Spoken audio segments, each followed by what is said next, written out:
Men who hunt this land, they're not going to share it with you. What you build, they will burn down. All right. Well, I am Grant from Screen Rant. I'm very excited to meet with you both and chat for this film. It is quite the unique and very expansive entry into the Western saga that I'm really excited to see how it unfolds after this. Sienna, I will start with you, and then Sam, what about your characters and Kevin's vision for this world really sparked your interest to be a part of this? I think just Kevin Costner calling and saying, will you come and do a Western with me, was enough for me. I didn't even need to read the scripts. Of course I did. But actually growing up watching Dances with Wolves and really idolizing him as a movie star, and it just felt like an old-fashioned, exploration of something that I was really intrigued by. America is the most, powerful country in the world. How did the America that we know today get formed? And to explore that was exciting. And then Sam, how about for yourself? Well, if you look at like Costner's the roles that he's played, a lot of the characters have a very strong moral compass.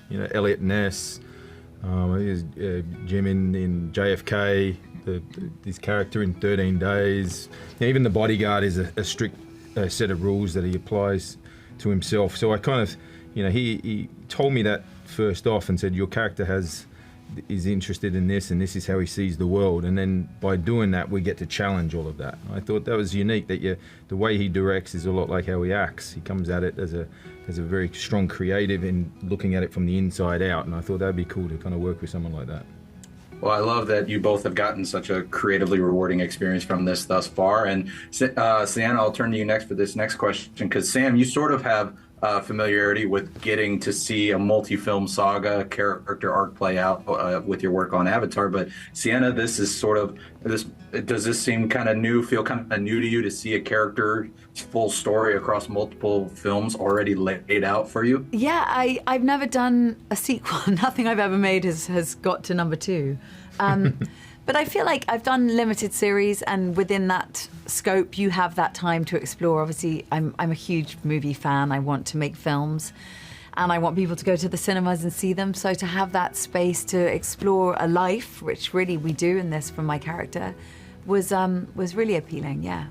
So what do you look forward to most then, Sienna and then Sam, from audiences getting to see of your character's evolution and life as this saga progresses? Well, first of all, to see a Western with women in it is great. Characters that have depth and are multifaceted. The first one is really laying the foundations for the characters that the next will explore. So we just kind of get deeper into each person's journey in number 2.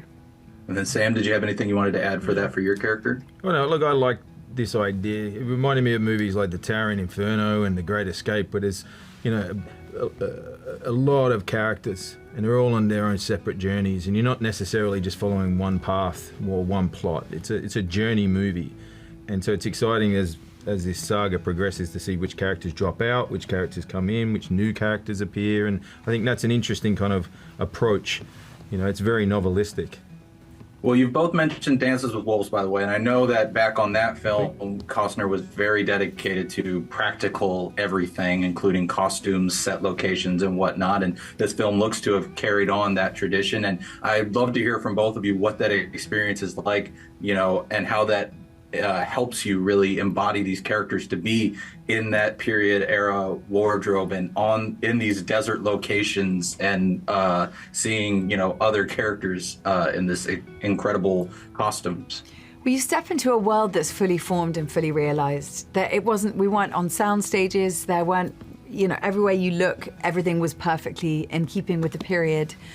And Lisa Lovaas, who did the costumes, is so forensic in terms of detail, and every single undergarment was original from that period of time. So the more honest people are about that side, the technical side of it, the easier it is to do your job. And also, people looked so beautiful. The costumes, the Native Americans, the makeup, the clothes, there are animals everywhere. They grew a crop field, and it was really thoughtful and detailed, and that just adds to performance. Yeah, and the main character of this is a town. That's what it is, and the story is about this town being built from a stake in the ground that upsets all these ants, all the way up to, you know, wherever it's going to go in the future, you know, with steam trains and saloons, and that's what it is. And we just happen to be the color is the characters that inform this main character. So it's interesting to see that evolution of each set getting bigger and bigger and bolder as it progresses. Well, I'm really intrigued to see how this town continues to build, as well as how your characters do so in the future, but also just for audiences to get to see this initial chapter. So thank you both so much for taking the time. I greatly appreciate it. Thank you, Grant. You and I are standing guard in one of the last great open spaces. That looks like a promising place. The place I might be able to see myself.